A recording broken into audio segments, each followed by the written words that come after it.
Live, Talk Radio 630 KHOW. Frank Duran is with us, real estate broker, on my referral list. We've been talking about short sales and sweet spots, and he says anything under $150,000 flying off the market, but there's only one buyer for 4 houses, so it's not easy to sell, but if you're a buyer, you can get great deals. So you have a lot of listings too. You do both buying and selling for people? Are you a buyer's agent for some? Yes, absolutely. And then also a seller's agent. So sellers are having a tough time.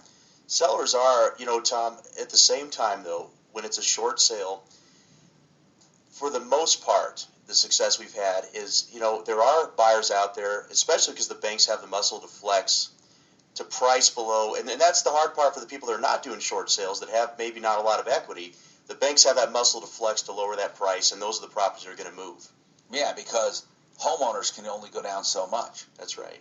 That's right. Wow. I had a property recently I had sold in Green Valley Ranch, and this particular property they had bought for over $500. It was like $523,000. They bought in 2007.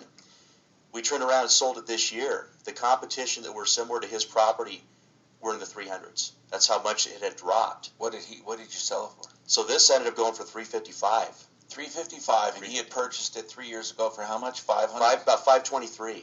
Wow. Yeah, Wow. And the thing is, the homes he was competing with that were the new builds that also backed to the golf course, they were in the 300s. So there was no way he was going to be able to push for 400 or 500 anymore.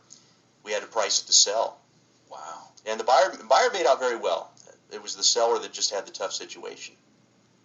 Yeah, the buyer makes out great. Yeah.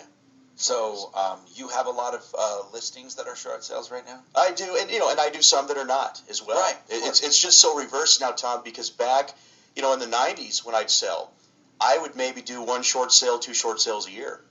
Now it's reversed, where if you get 10 calls and 10 people that need help, about 7 or 8 of those people needs either possibly do a loan modification or a short sale. Hey.